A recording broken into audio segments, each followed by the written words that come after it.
Pumapa po ang lahat.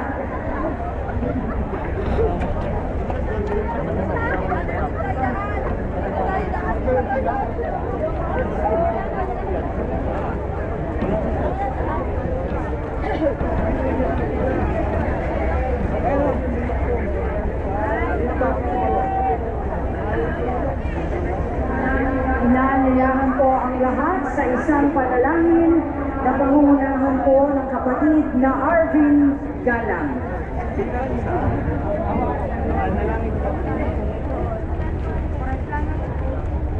Aming Diyos, maghanap, pamitagan sa malapit sa iyo ang iyong mga anik. Nag-aanay po ng sa puso't pagpapasalamat. Kumatanal ng napakalaking upang ng loob. Sapagkat sa patuloy mong pagpapala, pag-iingat, pagbibigay ng biyaya, na kahit po kami mapagkulang at mapagkasala, patuloy pa rin nahahayag ang iyong pagmamahal, pag-ibig, pagpapahinuhod sa aming lahat. Binibiyayaan pa ng mga pagkakataon na kami makapagbalik loob at ganap na makapagbagong buhay. Narito muli ang iyong mga lingkod, kasama ng ilan sa aming mga kababayan.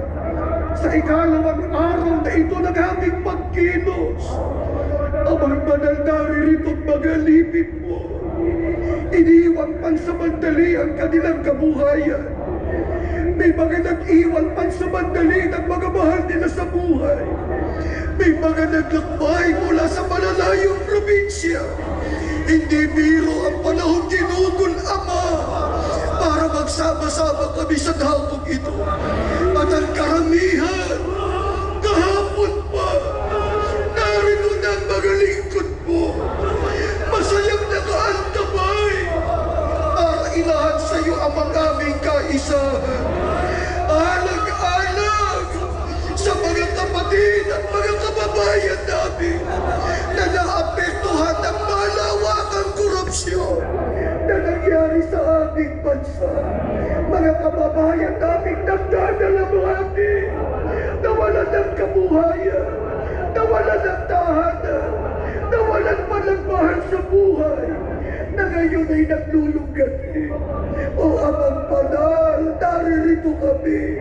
Binibigyang tinig ang mga kababayan namin na ang boses ay naimbit, na naghahanap ng katarungan, naghahanap ng kasagutan.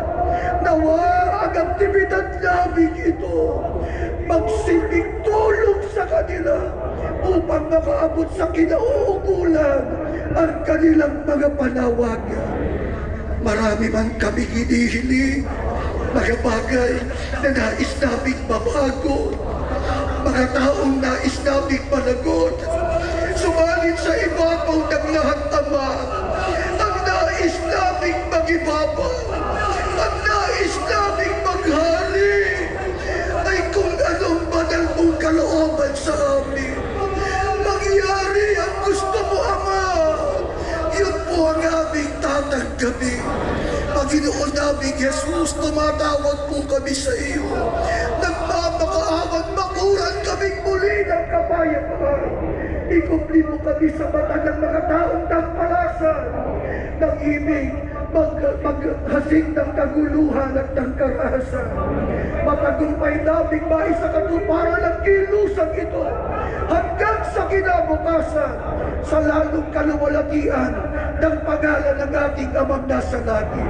Amang Banal, mamalagi mong pagpapala mo sa aming bansa, lalo sa banal na iglesia, sa pagmumuna ng aming tagapamahalang pagkaatan ng kapatid na Eduardo Madan. Ibiyaya sila lagi sa aming unahan, puno ng kapangyarihan, silang tanglaw na gumagabay sa amin at walang sawang nagtuturo ng mga banal mong katotohanan. Itamay ang buo nilang sambahayan, ang mga katulong nila sa pamamahala. Pangunahin mo ang kapatid na Angelo Eranio Manalo, lahat ng mga ministro at manggagawa, lahat ng mga binungkulit.